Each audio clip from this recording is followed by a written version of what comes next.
Assalamualaikum warahmatullahi wabarakatuh.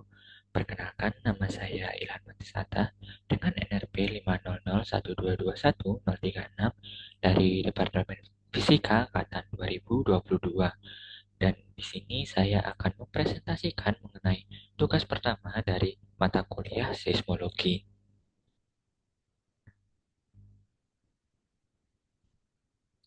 Yang pertama yakni membahas mengenai elastisitas. Elastisitas dapat diartikan sebagai suatu kemampuan ataupun sifat dari suatu bahan yang memungkinkan suatu benda tersebut dapat kembali ke bentuk asalnya setelah mengalami deformasi atau perubahan bentuk yang disebabkan oleh suatu gaya. Dengan kata lain, apabila gaya tersebut ditiadakan ataupun dihilangkan, maka bahan yang memiliki sifat elastisitas tersebut akan kembali ke dalam keadaan semula dengan catatan batas elastisitasnya tidak terlewati atau tidak melebihi batas elastisitas dari bahan tersebut. Yang selanjutnya kita akan membahas mengenai parameter-parameter apa saja yang terdapat pada elastisitas. Untuk parameter yang pertama yakni normal stres atau tegangan normal, yang merupakan suatu parameter yang digunakan pada elastisitas suatu material ketika terdapat gaya internal ataupun gaya bekerja yang arahnya tegak lurus terhadap luas penampang dari suatu benda ataupun material yang diamati. Bentuk persamaan matematisnya yakni sigma sama dengan F dibagi dengan A, di mana sigma itu merupakan nilai dari normal stres ataupun tegangan normal, dan F merupakan gaya yang terdapat atau gaya internal yang terdapat pada suatu material ataupun suatu benda, dan A merupakan suatu luas penampang, yang dimana luas penampang itu sendiri tergantung dari benda ataupun material yang kita amati, bisa berbentuk persegi ataupun berbentuk lingkaran. Untuk visualisasinya sendiri di sini saya menggunakan persegi yang dimana terdapat dua jenis persegi. Yang pertama yakni persegi dengan garis lurus yang tidak putus-putus, yang merupakan suatu material ataupun bahan yang eh, sebelum terdapat deformasi ataupun sebelum diberikan suatu gaya. Lalu untuk persegi yang titik-titik itu merupakan suatu benda ataupun material yang telah diberikan gaya dan terjadi deformasi. Selanjutnya ada normal strain ataupun tegangan normal, yang merupakan parameter yang digunakan untuk mengukur deformasi ketika objek memanjang sebagai respon dari tegangan normal atau normal stress. Untuk persamaan matematisnya yakni epsilon sama dengan delta L dibagi dengan delta 0, dengan epsilon itu sendiri merupakan nilai dari normal strain atau tegangan normal, dan delta L merupakan pertambahan panjang atau perubahan panjang dari material, dan L0 merupakan panjang awal dari material ataupun bahan yang kita amati. Nah, visualisasinya di sini merupakan persegi panjang, di mana untuk persegi panjang yang garisnya lurus atau tidak putus-putus itu merupakan panjang dari suatu bahan sebelum diberikan gaya ataupun panjang awal dari suatu material, yang dimana selanjutnya ketika sudah diberikan gaya dengan arah ke kanan, itu akan terdapat sebuah perubahan panjang sebesar delta L yang ditampilkan dalam bentuk persegi dengan garis yang putus-putus. Selanjutnya terdapat modulus Young, yang merupakan suatu parameter yang digunakan untuk mengukur tingkat kekakuan atau elastisitas dari suatu bahan ataupun material dengan melakukan perbandingan antara dari tegangan normal atau normal stress dengan tegangan normal atau normal strain. Untuk persamaan matematisnya sendiri dapat dituliskan sebagai berikut, yakni Y besar yang merupakan modulus Young sama dengan sigma yang merupakan nilai dari tegangan normal dibagi dengan epsilon yang merupakan nilai dari tegangan normal. Untuk visualisasinya sama, terdapat sebuah material yang diberikan suatu gaya dan nantinya akan berubah panjangnya sebesar delta L, yang dimana nanti itu akan dibandingkan antara tegangan normal dengan tegangan normal dari eh, bahan bahan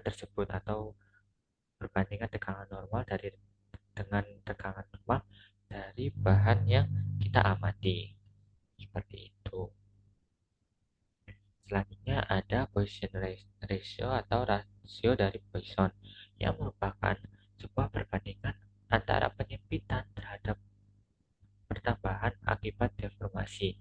Yang persamaan matematisnya dapat dituliskan sebagai berikut, di mana V yang merupakan rasio Poisson sama dengan negatif epsilon lateral dibagi epsilon aksial, di mana epsilon lateral itu sendiri merupakan rekangan yang dimana tegak lurus dengan gaya yang diberikan, sedangkan untuk epsilon aksial merupakan rekangan yang arahnya sejajar dengan gaya.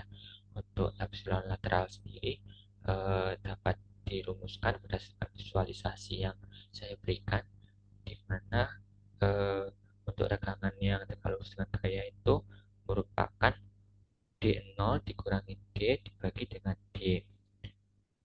Lalu untuk yang epsilon aksial yang tegangannya sejajar dengan arah gaya itu dapat dirumuskan dengan L min L0 dibagi dengan L0. Selanjutnya untuk parameter dari elastisitas terdapat Lens parameter atau parameter Lem yang merupakan konstanta yang dapat menganalisis perilaku deformasi dari suatu bahan.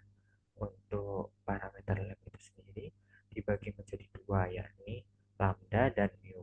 Untuk lambda itu berkaitan dengan perubahan volume bahan akibat gaya yang bekerja yang dapat dirumuskan sebagai berikut, yakni lambda sama dengan mu dikali dalam kurung V dibagi 1 min 2V, di mana V itu merupakan rasio Poisson.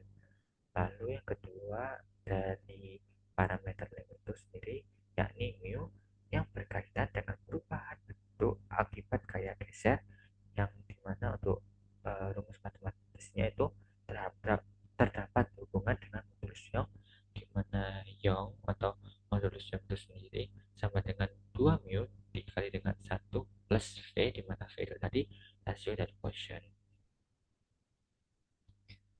Lalu selanjutnya yakni ada shear stress atau tekanan geser yang merupakan suatu parameter yang digunakan ketika gaya yang diberikan sejajar dengan luas penampang dari suatu bahan atau material. Untuk tadi yakni yang normal stress itu kan gaya yang diberikan itu tegak lurus dengan luas penampangnya. Nah, untuk tekanan geser ini gaya yang diberikan itu sejajar dengan luas penampang dari suatu bahan atau material yang diamati. Untuk persamaan matematisnya dapat ditulis sebagai berikut, yakni tau atau tegangan geser sama dengan F gaya dibagi A luas penampang. Untuk visualisasinya bisa digambarkan dalam bentuk persegi, di mana perseginya ini nanti untuk persegi yang garisnya tidak putus-putus itu merupakan bentuk bahan atau material sebelum reformasi atau tersebut sebelum diberikan suatu gaya. Nah, ketika sudah diberikan gaya yang sejajar dengan luas penampangnya akan dihasilkan bentuk baru yang dapat divisualisasikan dengan jajaran genjang yang garisnya itu putus-putus. Itu hasil dari deformasi dari suatu bahan ketika sudah diberikan suatu gaya sejajar dengan luas penampang tersebut. Selanjutnya ada shear strain atau regangan geser yang merupakan suatu perubahan sudut dari dua garis yang awalnya tegak lurus yang dikarenakan atau disebabkan oleh deformasi akibat gaya geser. Untuk persamaan matematisnya dapat ditulis sebagai gamma sama dengan delta L per L, di mana lambda itu merupakan regangan geser dan delta L merupakan perubahan panjang horizontal dan L merupakan panjang geseran yang terjadi.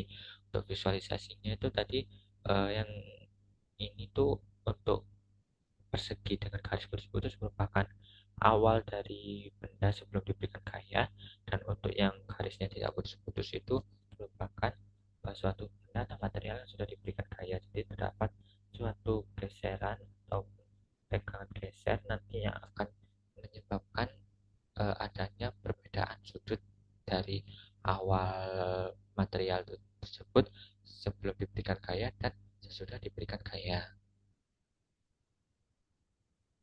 Yang terakhir terdapat share modulus atau modulus geser yang merupakan suatu perbandingan antara tegangan geser dan tegangan geser. Jadi kurang lebih sama dengan modulus Young, tapi untuk modulus Young itu perbandingannya dari tegangan normal dan tegangan normal. Lalu untuk modulus geser ini perbandingannya antara tegangan geser dan tegangan geser. Yang persamaan matematisnya dapat ditulis sebagai G sama dengan tau per gamma, dengan G itu modulus gesernya dan tau itu merupakan tegangan geser dan gamma merupakan tegangan geser. Lalu untuk tugas kali ini juga membahas mengenai kecepatan gelombang, yang dimana untuk gelombang yang dibahas pada mata kuliah seismologi tersebut terdapat dua. Yang pertama yakni gelombang primer atau P wave, yang merupakan gelombang longitudinal, yang dimana partikel yang terdapat pada gelombang ini bergetar dalam arah sejajar dengan arah perambatan gelombangnya. Dan gelombang primer ini dapat merambat melalui semua media, yakni media padat, cair maupun gas, yang menyebabkan material yang dilewati oleh gelombang ini mengalami kompresi dan ekspansi. Dan untuk mengetahui persamaan untuk menghitung kecepatan gelombang primer dapat dilakukan perhitungan sebagai berikut. Yang pertama, kita perlu mengetahui total gaya pada semua sumbu.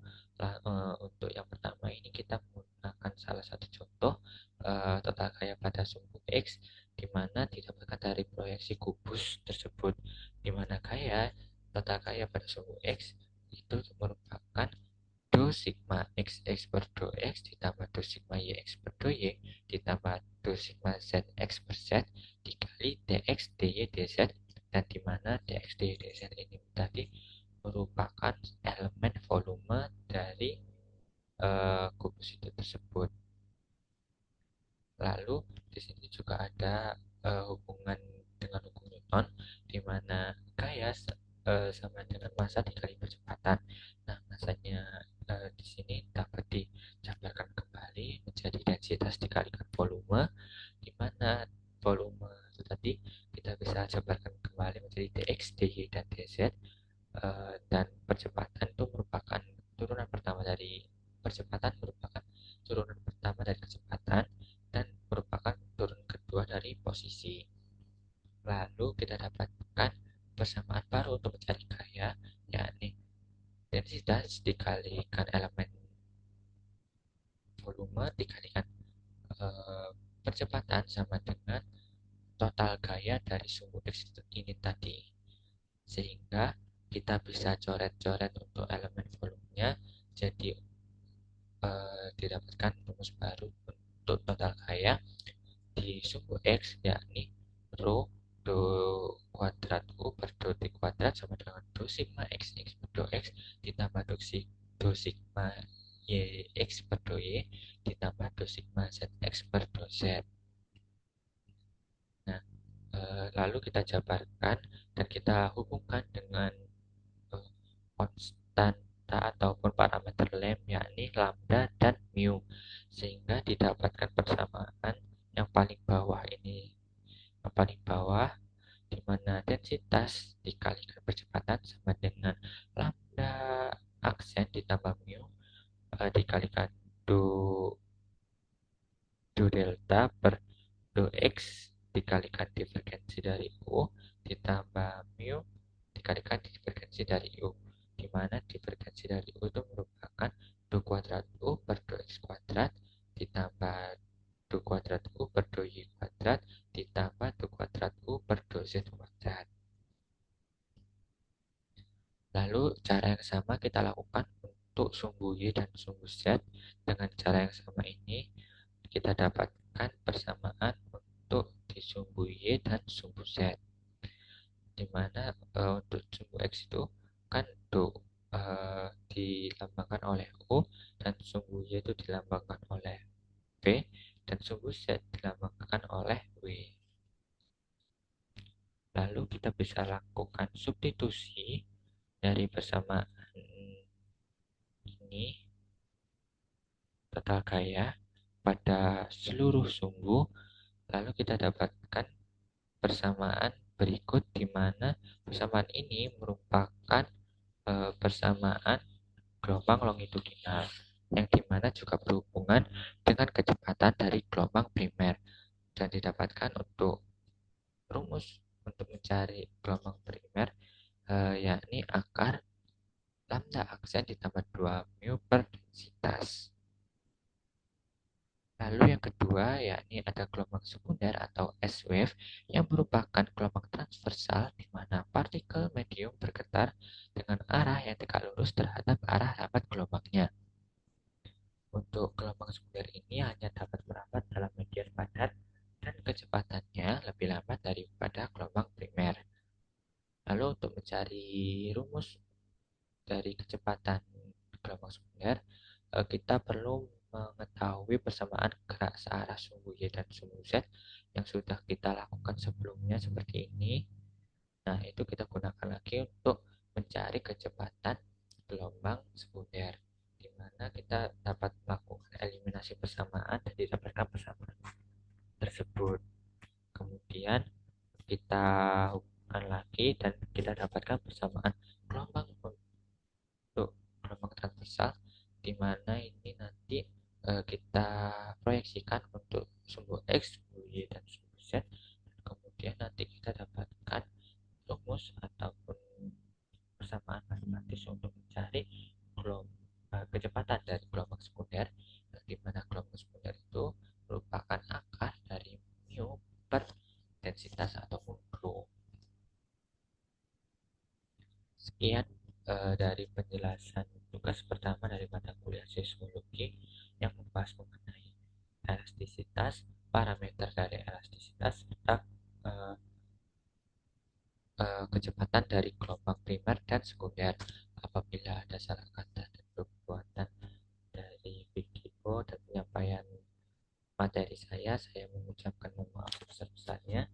Eh, saya tutup. Sekian, terima kasih. Wassalamualaikum warahmatullahi wabarakatuh.